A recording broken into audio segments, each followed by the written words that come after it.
followed by relocation and buyout. So for those people that are in the floodplain, they would rather stay put and elevate their homes. Okay, and that just shows the results. So these results are posted on the website if you want to look at them in more detail. Okay, so what are the outcomes of this plan? So first and foremost, once this plan has been posted for another 30 days, we'll be wrapping this up, and the town will bring this to the board for adoption. Then it'll be ready for another five years.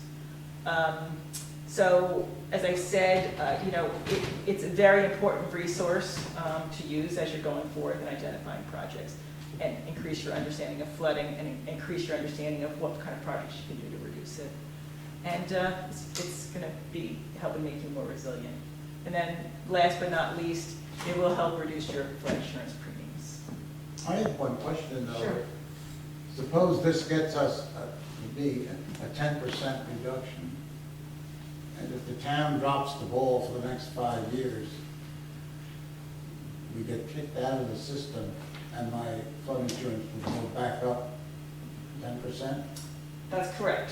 But I don't think that's Well, I hate to be a voting board, but you have to keep electing good officials. That's why we need people involved too, to volunteer on these committee jobs. So it sounds like this is a concern, but honestly, like I said, they've been working over the past 5 years to get a programmatic,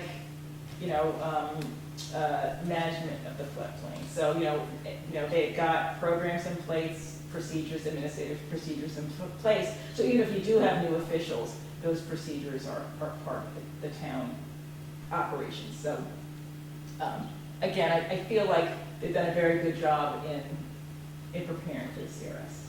And honestly, I am looking forward to you being the first town community in Ulster County to be in CRS. And I think that would be a great feather in your cap. So. Another question, that report Yes. is supposed to be updated annually, or just? So it's maintained there, at least once a year, the committee will look at that report and report on the progress. And does the whole thing get republished? It's quite nice. No, once a year they'll have just a progress report. Okay. And that will be posted on the website, and that's part of it. Also, you gotta send me all this stuff. Any PDF of this, and then I'll Yes. put the news in like Okay, I think that's pretty much it. Okay, next steps. So we will update the plan, incorporating any relevant feedback, anything in the next 30 days. I talked about the repetitive loss outreach, so at the moment I'd like to talk about that a little bit more. So the repetitive loss area analysis, as I said, captures the number of structures in close proximity to structures where we have documented claims. So that is to help us understand other structures that might be vulnerable to flooding. And so as part of the 5-step process I noted is that we sent letters and we had outreach to these people in the areas in the proximity to the repetitive loss claims. We've only got, and part of that outreach was a request to fill out a survey. So we've only gotten 9 responses out of 168 letters we sent out.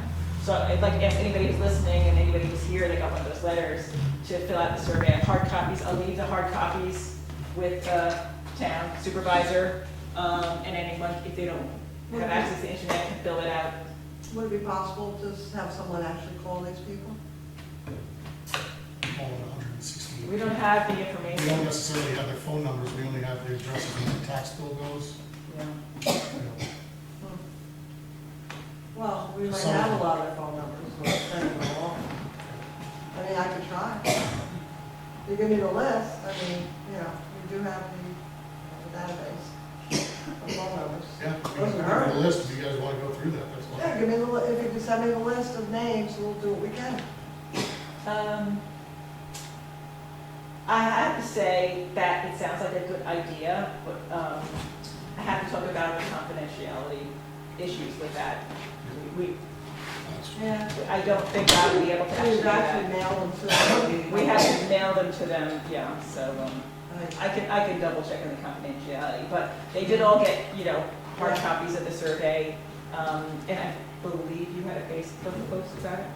Yeah, so there's a Facebook post about that. Hopefully people will be listening now, and will fill that out, and that is good. So the purpose of that survey is really just to collect information to understand your history of flooding, the sources of flooding, and it's not going to be published in any specific, no specific information will be published on that.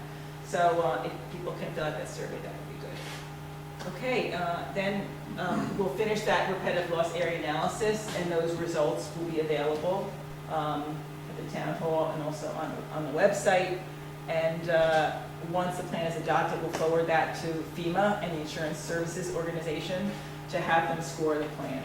Once you have that score, it's just ready waiting for you to apply to the CRS, and you can provide the document. Waiting on our visit. Waiting on the visit. Waiting on the visit. So I really appreciate all the questions.